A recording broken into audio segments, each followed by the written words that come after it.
te lavar, pra te remir. Tu não vives mais, mas eu vivo em ti.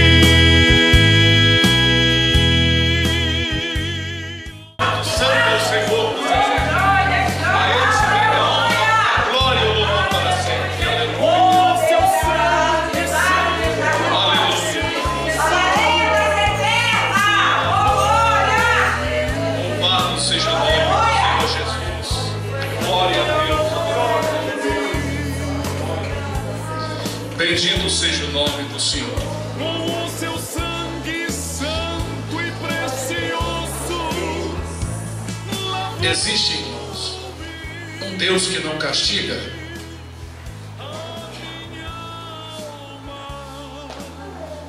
Eu ouvi alguém dizer não e ouvi alguém dizer sim. Sim ou não? Não. Ó, tem gente que falou não e outro falou sim. Sim. Existe. Sabe qual é o Deus que não castiga? É aquele que não é Deus. Os ídolos, eles não fazem nada, nem faz bem, nem faz mal. Agora, o Deus a quem nós servimos, ele castiga qualquer que recebe do Filho. Então a pergunta foi: existe um Deus que não castiga? Sim, existe. Aquele que não é Deus. É um Deus conhecido das nações. Várias nações têm os seus deuses. Mas o nosso Deus, ele corrige por uma finalidade muito importante, para não manter ninguém errado. Quando algum dos seus escolhidos insistem nos erros, ele fica irado porque ele quer o bem da pessoa. É muito ruim quando queremos ensinar alguém e temos que corrigir porque a pessoa faz a coisa errada, e é necessário ela acertar até para que ela alcance o objetivo dela mesma. As pessoas às vezes não entendem isso, porque existem as correções. As correções é para o nosso bem, para endireitar o nosso dia a dia, para nós termos uma plena comunhão com o Senhor.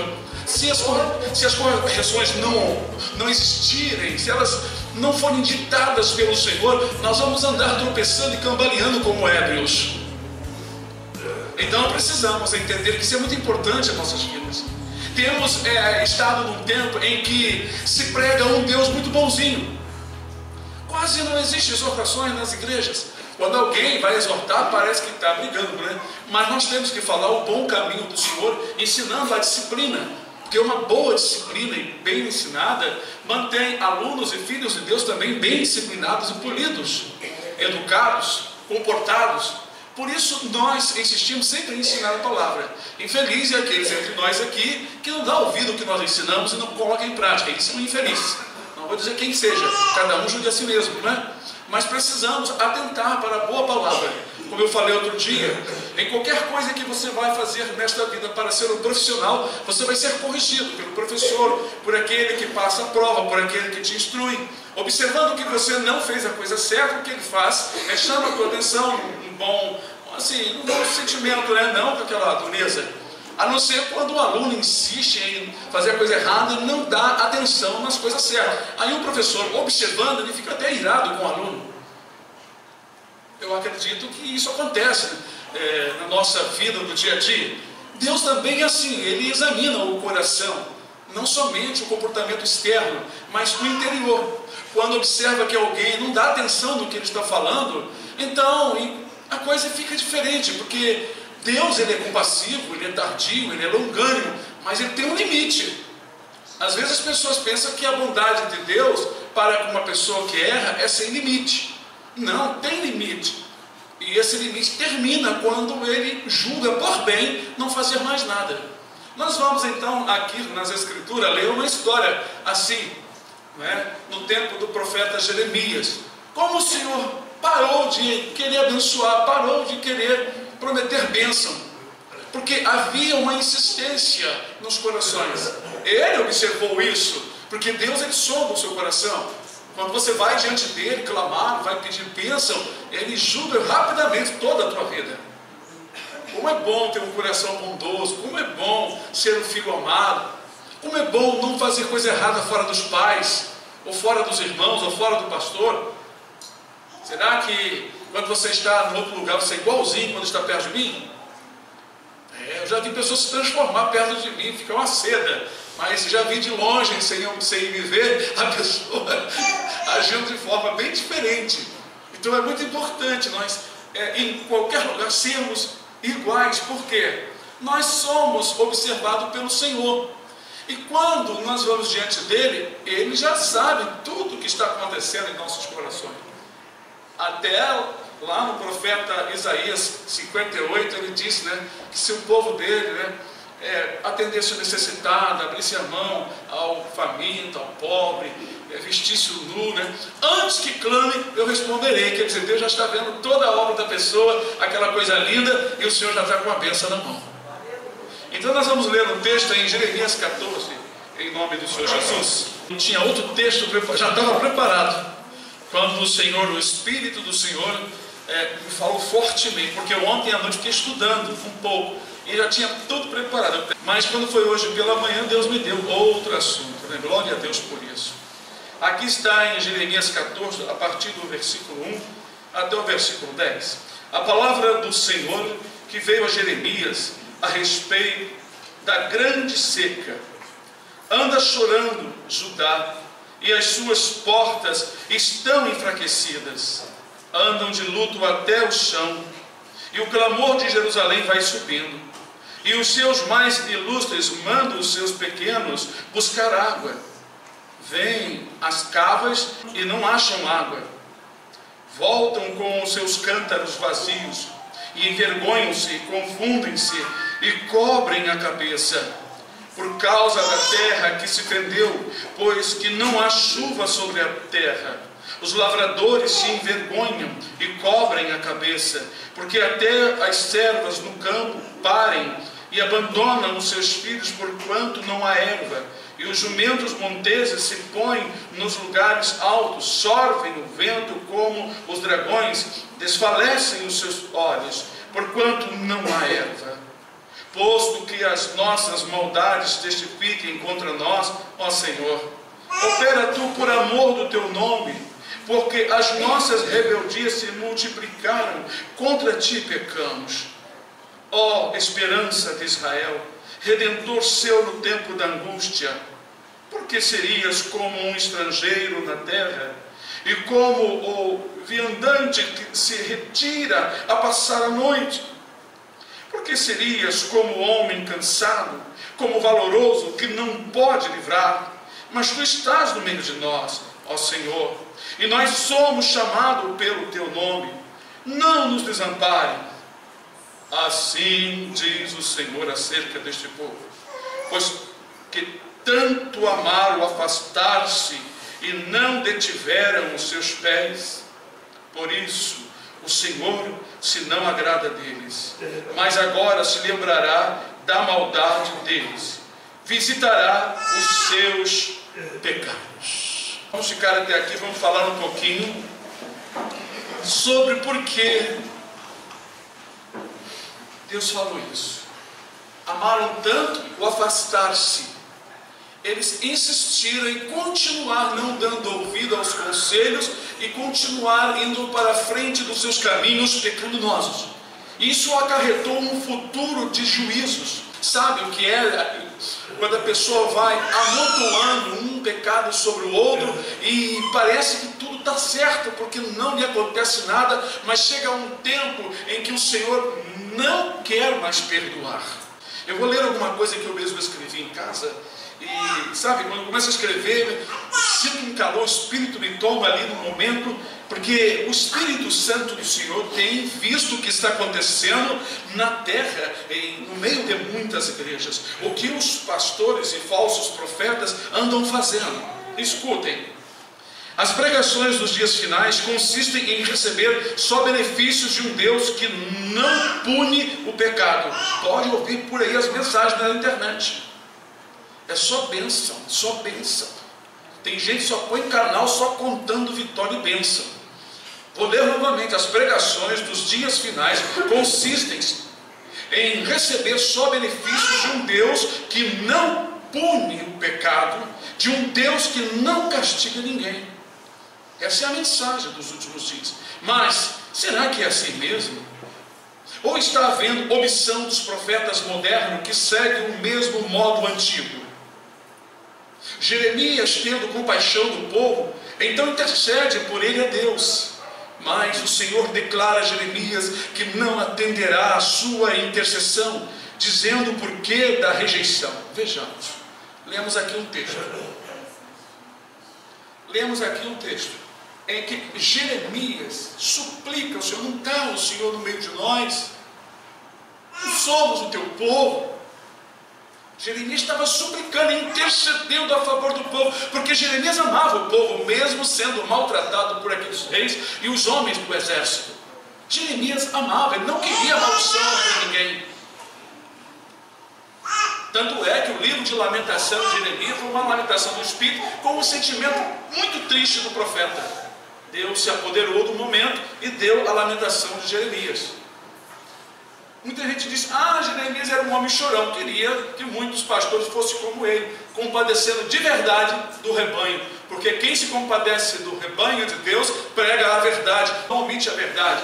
O que é a mentira? São palavras que agradam o sentimento carnal das pessoas. O pastor tem que ter uma visão de que a igreja tem que estar preparada para agora, a hora do arrebatamento. Essa preocupação tem fugido deles. Jeremias então lamenta, e ele clama, e ele intercede, mas o Senhor disse, olha o que ele diz, assim diz o Senhor acerca deste povo, pois que tanto amaram afastar-se, olha só, e não detiveram seus pés, continuaram, amaram o afastar-se, amaram a fazer aquilo que achavam que estava certo. Esse é o perigo. O inimigo faz as pessoas acreditar naquela falsa segurança que está tudo bem, quando na verdade não está. Então poucos são os homens e mulheres de Deus que explicam isso, que falam a verdade. Vivemos uma vida de facilidade nesses últimos dias, muita facilidade para o erro, né? Agora, veja bem, nós vamos ver um texto aonde o Senhor declarou que os profetas e o rei Manassés levaram o povo a pecar, de modo a não voltarem das suas práticas, de tão obstinados que estavam. É isso aí, isso foi o que nós escrevemos, né? Tanto os profetas como o rei Manassés levaram o povo, porque se que a cabeça, no caso o rei, um pastor presidente, uma pessoa influente, começa a praticar certas coisas, o que os menores fazem? Copiar. Não é assim que a moda funciona? Eles pagam artistas para fazer propaganda de determinadas coisas, então as pessoas, para se sentir bem ligado àquele artista, ele começa também a comprar, a querer ter e obter o objeto ou aquela coisa da época e da moda. É assim que funciona. Leia conosco aí. Disse-lhe mais o Senhor, não rogue por este povo para bem. Pronto, aqui está a palavra final de Deus. Quando jejuarem, pode jejuar. Olha quando o jejum não sobe. Por que o jejum não sobe? Porque o coração já estava obstinado a praticar tanto aquela coisa errada que Deus não mandou, que Deus já desistiu de querer mudar a situação. É aí que está o perigo. Aí é que está o ponto final de Deus. Quando jejuarem, não ouvirei o seu clamor. E quando oferecerem holocaustos e ofertas de manjares, não me agradarei deles. Antes, eu os consumirei pela espada, e pela fome, e pela peste. Então disse eu, Senhor Jeová, eis que os profetas lhes dizem. Agora Jeremias está falando o que os profetas falavam e o que ele pregava, porque era muito ruim, irmãos, é muito difícil. Eu estou pregando aqui a verdade, vocês vão para casa, passa a semana, encontram um monte de gente falando coisa boa, só profetizando, pensam, quando na verdade você precisa fazer um conserto. Aí eu fico o quê? Eu fico me sentindo diminuído. Era isso que o profeta sentia. Senhor, ele está lamentando porque havia um confronto da mensagem dele com a mensagem dos profetas. É muito ruim, irmão, eu já passei muito por isso. Eu ficar sozinho falando um monte de gente contrária. Então disse eu, Senhor Jeová, eis que os profetas lhes dizem, não vereis espada, glória, aleluia. Cadê o glória? Quando fala isso na igreja, o pessoal explode, aleluia. Irmão, Deus vai abençoar você, amém. Toda a igreja jubila na carne. Não vereis espada e não tereis fome, aleluia, barriga cheia. Antes vos darei paz verdadeira neste lugar, ninguém vai tirar nós daqui. Era isso. Aí como Jeremias ficava, e não era um profeta contra Jeremias, era vários profetas contra um. E disse-lhe o Senhor, agora vamos ver o que vem de Deus. E disse-lhe o Senhor, os profetas profetizam falsamente em meu nome, nunca os enviei, nem lhes dei ordem, nem lhes falei, visão falsa e adivinhação e vaidade, e o engano do seu coração são o que eles vos profetizam. Portanto, assim diz o Senhor acerca dos profetas que profetizam em meu nome, sem que eu os tenha mandado, e dizem que nem espada nem fome haverá nessa terra, a espada e a fome serão consumidos esses profetas, aleluia, e o povo a quem eles profetizam será lançado nas ruas de Jerusalém, por causa da fome e da espada, e não haverá quem enterre suas mulheres e os seus filhos e as suas filhas, assim derramarei sobre eles a sua maldade. Vamos dar uma paradinha aqui no 16. A maldade do povo e a maldade dos profetas, mas não para aí, todo mundo estava com maldade. Então nós vemos aqui, irmãos, nesse capítulo, que o Senhor vai dialogando com Jeremias. Jeremias vai orando, vai lamentando, vai chorando, vai suplicando, mas o Senhor vai mostrando para Jeremias que a situação é gravíssima. A coisa estava a um ponto que Deus, que julga perfeitamente, não queria mais abençoar nem livrar. É aí que muitas pessoas que pegam o carro andando, sabe, dizem que Deus, o Velho Testamento, era um Deus mau. Mau era o povo, obstinado era o povo. Deus é perfeito e é justo. Ele não vai abençoar aonde o pecado não cessa.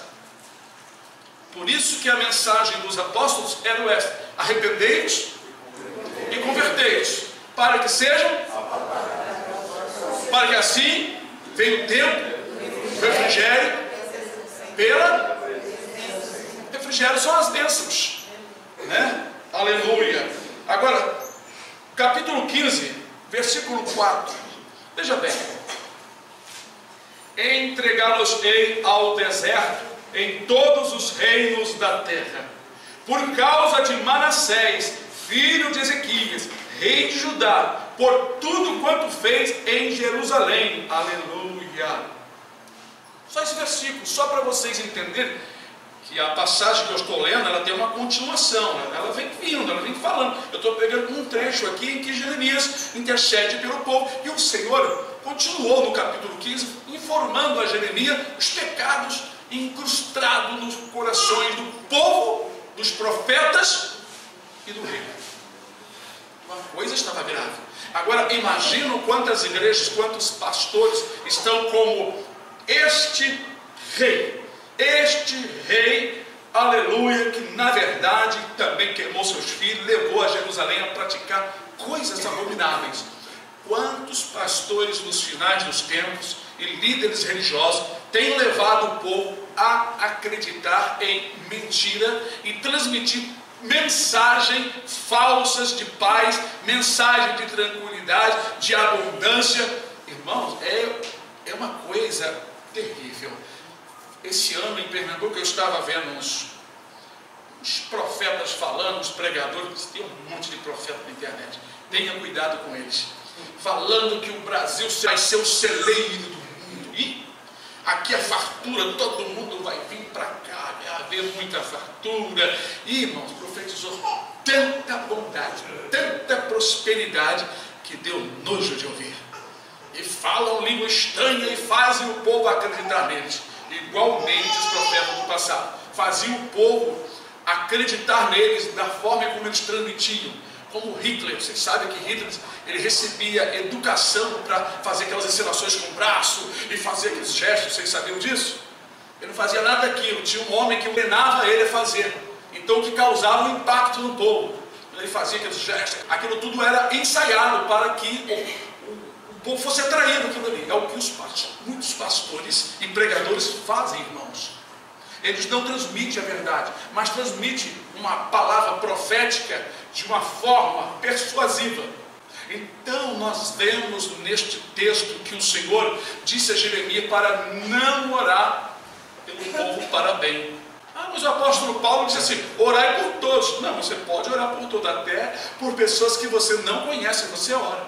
Mas Especificamente, se alguém que está lidando com Deus e insiste em continuar no seu erro e não quer se voltar, e se o Senhor disser para você, não ore, pronto, não adianta insistir, não adianta chorar, porque já está determinado, já a sentença foi feita. É o caso dos anjos de Satanás. Ninguém pode interceder por eles, porque pelo nível de conhecimento e de entendimento que eles tinham no céu, não foi concedido perdão. Também, certamente, eles não se arrependeram. Hoje, já ouvi dizer que alguns demônios lamentam pela perda, mas não podem mais voltar. Então, irmãos, nesta passagem, nós vemos aqui que o nosso Deus, Ele corrige. Agora, vamos falar de algo interessante.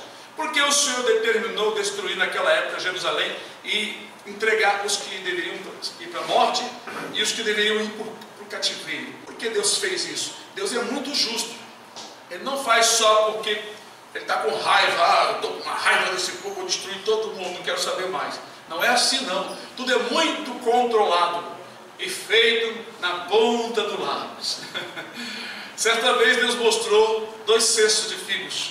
Um cesto com figos bons, muito bons, e outro cesto com figos ruins, muito ruins. Isso seria o povo que iriam para o cativeiro em Babilônia. Os bons iriam voltar, os maus iriam perecer. Então nós vemos que na história Deus quis limpar Jerusalém dos maus, porque tinha muita gente maligna infectando os outros. Os novos que estavam nascendo, as crianças, vocês entendem? Porque às vezes Deus traz um juízo geral e poupa os remidos. É exatamente o que está acontecendo nesses últimos dias. O Senhor está cheirando mal, está sentindo o mau cheiro do povo religioso que toma o nome do Senhor nos seus lábios. Então Ele preparou o castigo, a grande tribulação. A grande tribulação não vai acontecer por si só. Está determinada pelo Senhor nosso Deus. É Ele que está determinando. Ele que determinou, falando assim melhor, Ele determinou esse tempo tão terrível que está por vir. Porém, como Ele fez com Noé, Ele fez também com Ló, Ele vai livrar os Noés dos últimos dias, os Lós dos últimos dias. Então, é uma figura do livramento da igreja, aquela ocasião em que o Senhor mandou Noé preparar a arca. Na obediência, Ele preparou ali com seus filhos a arca. Exatamente. Quem dá ouvido à voz de Deus vai se dar bem no final das contas. Quem está levando a sua vida na insistência de coisas erradas, vai ter na hora certa o acerto de conta antes de chegar lá em cima. Por isso Deus preparou a grande tribulação. Assim como o povo foi para o cativeiro e ficaram lá 70 anos, depois dos 70 anos, nós estudamos outro dia como Deus despertou todos ali, o rei Ciro, foi despertando, foi preparando o coração dos que deveriam voltar, né? Então, nesses últimos dias, nós estamos perto de ver o começo dos 7 anos da grande tribulação. Um período em que Deus vai deixar aqueles que estão corrompidos para uns serem mortos, a maioria serem mortos. Outros vão mostrar que não são de Deus, vão receber o sinal da besta, ou o número, ou o seu nome. Outros darão as suas vidas, reconhecendo a sua desobediência, a sua falta com Deus. Deus mandou fazer uma coisa, eles buscaram outras coisas. E alguns, muito pouco, ficarão vivos para a vinda de Jesus pessoalmente, quando Ele virá reinar aqui na terra. Sabemos disso.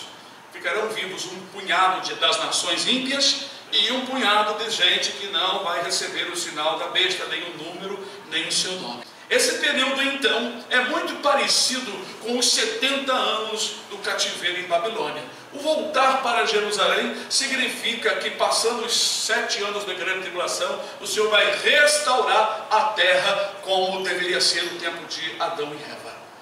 Então, irmãos, a palavra do Senhor, ela está se cumprindo, como foi nos tempos desses reis. Esses reis e os profetas falsos são comparados aos pastores e líderes que falsificam uma palavra para o seu próprio proveito. assim também levam o povo a acreditar em falsas esperanças, preparando o povo para uma tribulação terrível, não para o arrebatamento. No entanto, a maioria dos evangélicos estão convictos que vão com Jesus no céu. Esse é o perigo. De tanto que eles aprenderam a falsa doutrina, o falso ensinamento, eles aprovam que estão preparados para o arrebatamento. Eles aprovam. Como diz lá na palavra, se abençoam a si mesmos. Não confere as Escrituras, não consegue entender. Até o próprio inimigo cega-lhes o entendimento para não compreenderem as Escrituras. Nós vemos, desde que o homem pecou até o Apocalipse, exortações. As promessas é você permanecer na presença de Deus. A Bíblia não vem falando de tantas coisas como promessas de bênçãos materiais. Ela vem falando de uma vida íntima com Deus, para você se afastar do erro, para você gozar a felicidade com Cristo enquanto vive e na vida eterna. Mas as exortações, elas são contínuas, elas não param. Em todas as Escrituras, em todos os livros, você pode abrir, tem exortações. Você abre o livro de Atos dos Apóstolos, você vai no livro de Romanos, 1º e 2 Coríntios, e ali você vai lendo. Você leia cada livro e anote as exortações. Está cheia. Está cheia. Mas isso é para o mal? Não. A correção é para o nosso bem. Porque o amor de Deus é maior do que a correção. Ele corrige por causa do seu amor. Se ele não amasse, ele não iria corrigir. Corrigir é endireitar, é melhorar. Porque, como eu disse antes, uma pessoa vai trabalhar de ajudante numa firma com uma possibilidade de crescer. Então, alguém que se interesse por aquele ajudante e vê que ele é bem assim, ativo, cuidadoso, diligente na sua obra, alguém vai ensiná-lo as coisas que ele precisa aprender. E se no momento do ensino ele erra, ele é corrigido para o bem, porque a pessoa ama aquele funcionário e o funcionário é bom. Tem uma probabilidade de crescer muito. Eu sei disso lembrando da minha vida, irmão, por onde eu passei, sempre conto o quartel. No final, quando fui dar baixa, o comandante me chamou, se eu não me engano, foi umas 3 vezes, perguntando se eu queria mesmo dar baixa, porque eu era uma pessoa muito útil no quartel, no caso de ensino. Eu também tinha minhas funções lá, graças a Deus, muito boas. Eu executava muito bem com a graça e a misericórdia do Senhor. Então o comandante, ele não queria que eu desse baixa, porque eu fui saber no final das contas que ele era de uma igreja, ele era presbítero de uma igreja. E ele me via ali como um ajudante para ele. Só que eu não tinha também essa noção, e a obra de Deus era me levar para o centro do Rio para trabalhar, sofrer, desembaraçar, porque eu não era de conversar muito. Quando você não trabalha com o público, você fica muito engasgado para conversar, não sabe o que falar, não sabe como entrar, nem sabe como sair. Hoje eu converso com todas as pessoas, porque no centro do Rio eu conheci gente, mais gente de todo tipo, de todo lugar, até estrangeiro. Aprendi a conversar, a respeitar, aprendi muitas coisas. Então eu entendi que isso foi plano de Deus. Se eu ficasse no quartel só conversando ali com um homem, aquelas conversas assim, de quartel, assunto só ali, só naquele meio, eu não iria desenvolver o que Deus queria que eu desenvolvesse, que era o meu modo de falar, o jeito, porque eu não tinha muitas condições de conversar. Eu, quando novo, 1 ano na igreja, 2 anos, eu ficava muito quieto. E antes da igreja ainda era mais quieto ainda, porque eu não fui criado assim, conversando com meu pai, minha mãe, aquela família que conversa, que bate papo. Então atrofiou. E tem gente que tem mais de 40 anos, é assim, porque viveu só dentro de apartamento, não podia sair na rua, não trabalhou com o público, aí tem dificuldade de conversar. Pensa 3, 5, 10 vezes para falar uma palavra. Então o Senhor Deus me tirou, mas eu era útil ali. Assim Deus vê. Faz de conta que ele é o patrão. E nós somos os funcionários. Estamos trabalhando, cooperadores na obra de Deus. E a cada um, Deus tem uma correção. Deus quer um melhoramento. Mas isso não é para o mal. É para o nosso benefício e o benefício do trabalho que estamos fazendo. Entendem? Não devemos olhar as correções de Deus como coisa duríssima. doutrina, o pastor é muito pesado, ele é duro, negativo. Vamos olhar com inteligência o ensinamento da palavra de Deus. O povo, por exemplo, lá no deserto, reclamava porque ali não tinha como plantar e colher os melões, os alhos, os pepinos e muita carne. Não tinha um pasto verdejante para se criar os animais com abundância. Mas Deus estava fazendo algo que eles não entendiam. No entanto, eles ignoravam o querer entender. Quando a pessoa não quer entender, ele parte para a ignorância e começa a defender os seus atos errados, seus erros errados. E isso acontece muito no nosso dia a dia. Uma pessoa ignorante que não para pensar, falta de sabedoria, ele logo começa a se defender, a defender os seus erros. Mas nós temos que considerar que alguém que fala com sabedoria tem entendimento, tem instrução. Ora, se Deus estava no comando, ele estava fazendo o melhor. Mas eles não observavam que os seus sapatos não se rompiam, o couro, as tiras de couro não se estragavam, os seus pés não inchavam, suas roupas não ficavam podres. Ela estava novinha como o dia que eles saíram do Egito. Eles não prestavam atenção nisso. Viviam como cegos. Por isso o Salmo diz: não se esqueça de nenhum dos seus benefícios. Aleluia. Porque quando você lembra, você, poxa, Deus está comigo. Olha, Ele sempre me ajudou. Por que eu estou reclamando? Porque eu estou duvidando. O problema é que as pessoas causam essa tristeza em Deus, a falta de sabedoria, a falta de entendimento. Quando você acredita que Deus está no controle, você não teme, não fica com medo. Você apenas confia e espera. Porque se Deus está no controle, por que desesperar? Se Ele está no controle, se as rédeas estão nas suas mãos. No entanto, o povo causava em Deus uma tristeza profunda. E Deus exortava-os, aconselhando eles a observar os mandamentos, a esperar no Senhor, a confiar no Senhor, porque o Senhor, Ele tem o melhor. Enquanto o povo passava no deserto aquele período, Deus estava mostrando que nem só de pão ia viver o homem. Ninguém morreu por fome, por causa de sede, porque quando faltava água, não causou problema nenhum nos rins, em bexiga, em vesículas de ninguém. Aleluia. Quando começa a falar e vem tantas coisas, irmãos, Deus mostrou ali que por não comer os pepinos, o alho que é ótimo para a saúde, os melões, ninguém ficou doente por falta das propriedades, porque naquele simples manar ali tinha toda a propriedade para a saúde, porque Deus estava presente. Aleluia. Glória a Deus, aleluia. Deus não gosta de duvidosos, de murmuradores, porque ele tem que ser honrado na sua fé, você acreditar. Senhor, ó meu Pai, estou 3 dias sem comer, mas o Senhor cuida de mim, Senhor. Pronto. Se ficar mais 3, 10 dias, Ele vai cuidar, Ele vai te sustentar. Glória. Só não fica chorando, engano e chorando. Chorando, engano e chorando. Senhor, poxa, por favor. Você tem entendimento, você crê. Você tem só de pão viverá o homem, gente.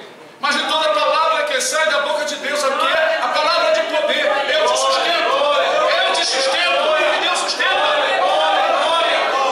Eu te mantenho de pé e Deus te mantém de pé. Nós temos que ser sábios, pensar com Deus, andar com Deus, ter o sentimento de Deus, ter os olhos de Deus, os ouvidos de Deus, ter o entendimento do coração do Senhor. Por isso em Provérbio diz: dá-me, filho meu, o teu coração. Porque Deus pede isso, até hoje Ele pede. Ele quer entrar no centro do comando da sua vontade, para você sentir a vontade dEle, para você sentir a fé que Ele te dá, para você sentir Ele dentro de você. Você vai tê-lo no seu interior, o seu coração, o seu espírito, estando junto com o Espírito Santo, não vai te faltar nada. Por isso o salmista, o Davi, sendo rei, tendo tudo, ele ainda se colocava como ovelha e dizia: o Senhor é meu pastor e nada me faltará. Olha. Nós aqui inventamos ideias e o diabo lança dardos inflamados, nos dando uma mensagem que está faltando algo, que sem aquilo ou sem isso eu não vivo, eu não posso ir, não posso deitar, não posso fazer, não posso falar. E são ideias que o inimigo lança na nossa cabeça. Se você não vigiar, vai para o seu coração e isso te destrói a tua fé. Nós temos aprendido que os que confiam no Senhor são como um monte de Sião que não se abala, fica firme. que pela nossa fé em Cristo Jesus nós vencemos o mundo. O mundo. Ó, esta vitória que vem sobre a vossa fé, irmão, acredita? Vencer o mundo só simplesmente tendo fé em Jesus? Como que isso funciona, irmão? Eu creio no Senhor, Ele cuida de mim, e Ele é meu pastor e vai resolver tudo. Mas resolver o quê? O que Ele quiser resolver. E o que Ele quiser resolver é o correto, é o certo. Agora, o que nós escolhemos, o que nós preferimos, nem sempre é a vontade de Deus. Então veja que os falsos profetas, os falsos líderes levam o povo a desacreditar nessas providências, a não obedecer, a não seguir a meta, a direção que Deus dá. Sempre estão inovando para que haja um movimento, um pula-pula nas igrejas, e eles confundem isso como manifestação do Espírito Santo, e o entendimento da palavra é nulo praticamente. E o povo está ficando cego, porque a igreja dos últimos dias ela é comparada àquela igreja que recebeu a última carta, a 7ª carta, a carta endereçada à igreja de Laodiceia. A igreja de Laodiceia estava convicta que não faltava nada. O Senhor mesmo disse, porque o Senhor sonda os corações. O Senhor disse: tu dizes, não tenho falta de, estou enriquecida e não tenho falta de nada. Aí veio o Senhor: mas tu não sabes. Olha aí, o diabo cegou. Mas tu não sabes. Esse é o problema que está acontecendo nesses últimos dias. O povo não está sabendo que és um desgraçado sem a graça, um desgraçado miserável, pobre, cego e nu. Que coisa triste. Se formos estudar cada um disso aqui, o tempo vai embora, irmãos. Nós vamos ficar aqui 3 horas aqui ou mais, só estudando, só falando essas maravilhas. É uma situação que é simbólico aos últimos dias, é uma comparação aos últimos dias, ao estado da igreja dos últimos dias. Deus revelou para um menino que foi acidentado, ficou sem falar, ficou sem andar, e o Senhor aparecia para ele, falava textos bíblicos. Quando ele começou a escrever, movimentar com as mãos, a mãe ficava impressionada vendo escrever textos bíblicos que ele não sabia, mas Jesus ditava para ele. Aleluia, glória a Deus. Até que o Senhor falou para ele: diz para tua mãe para falar na igreja aquilo. Vocês estão vivendo o tempo da igreja de Laodiceia. Só que Deus já tinha me revelado isso há muitos anos atrás. Eu fiquei em tanta alegria, eu chorava, fiquei tão feliz, irmão, que eu me derramei diante do meu Senhor. Falei: Senhor, tu revelou para um menino que o Senhor revelou para mim. Oh, glória a Deus. Glória. A igreja de Laodiceia colocou a verdade para fora, irmãos. Aqui no tempo de Jeremias, o povo deixou a verdade no cárcere que estava com Jeremias. Quando Jerusalém foi cercado e tomada, Jeremias se encontrava preso, irmãos, maltratado. Quem é Jeremias maltratado? É Cristo, é a palavra maltratada, colocada do lado de fora. Só entra nas igrejas a modernidade, aquilo que engana, aquilo que não deixam eles saber que são miseráveis, desgraçados, pobres, cegos e nu. E a palavra continua: aconselho de que compre de mim ouro provado no fogo. Ouro provado no fogo é isso aqui, ó. A palavra de Deus diz o Salmo: é como ouro refinado 7 vezes. Uma coisa pura, uma coisa preciosa é a palavra. E colírio para que veja o Espírito. Quem dá a visão é o Espírito Santo. Mas o Espírito Santo, ele vem para aquele que obedece, como dizem Atos, que o Espírito Santo é dado aos que obedecem. Você veja que tudo é uma junção, é um quebra-cabeça que vai juntando. Para você enxergar, você tem que ter o azeite. O azeite é o Espírito Santo, ele faz acender e você enxergar. Mas para você ter o Espírito Santo, você tem que entrar na obediência, você tem que aceitar as coordenadas que Deus te dá. Não é doutrina dura, é a verdade que está escrito. Nós não inventamos nada, está escrito. Que você quiser confrontar ou saber, você examina as Escrituras e você vai encontrar toda a verdade escrita. Aleluia. Oh, glória a Deus. Que maravilha. Entenderam, irmãos? Vamos deixar Deus nos guiar. Aleluia. Salmo 23. Deitar-me faz em verdes pastos, guia-me mansamente às águas tranquilas. Mas nem todo mundo é ovelha, nem todo mundo está sendo guiado às águas tranquilas e aos verdes pastos. Aqui os verdes pastos é a mensagem de Deus, não é aquela forjada pelos homens que vai para o fogo, seca e o povo come nem palha seca, estão comendo palha queimada. Deitar-me faz em verdes pastos. Deitar-me significa descansar, dormir, acalmar através da palavra. Glória a Jesus. Deitar me faz. Deitar é o momento que você está cansado, você deita. Então o Senhor te faz deitar na palavra. Ou seja, em Jesus você tem um consolo. Como Ele disse: vinde a mim todos vós estáis cansados, sobrecarregados, eu vos aliviarei. Isso é deitar em verdes pastos. Guia-me às águas tranquilas. Pastos e águas tranquilas. No caso aí, as águas tranquilas é o Espírito brando do Senhor. O Espírito Santo, irmão.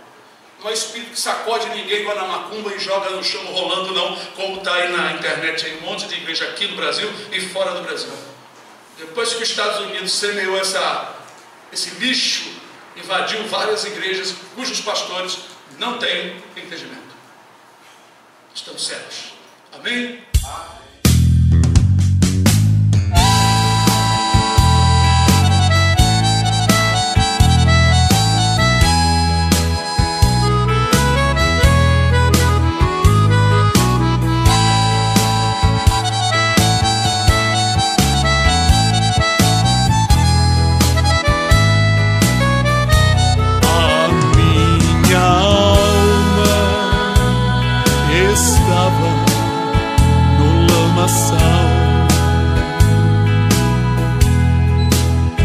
Eu procurava sair, mas cada vez me afundava. Inútil era para mim as forças que eu tinha. Foi aí então que apareceu Jesus.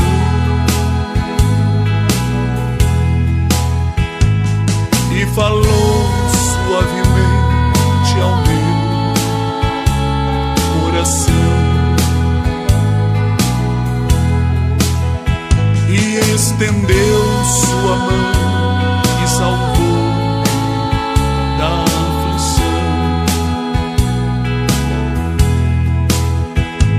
E então falou: filho meu, por ti morri.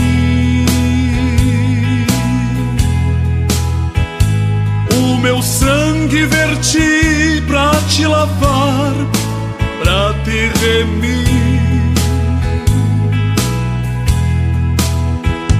Tu não vives mais, mas eu vivo em ti.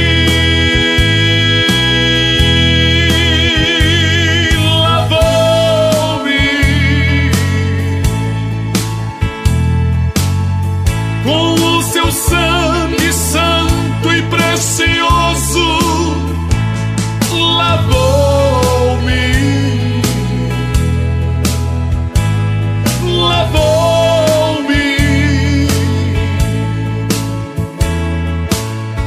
com o seu sangue santo e precioso lavou-me.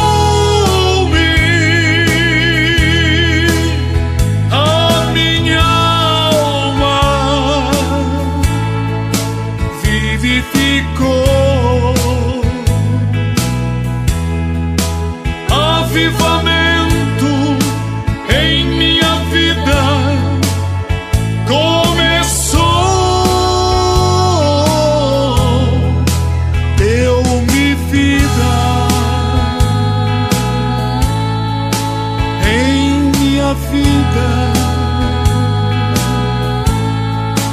triste e sofrida.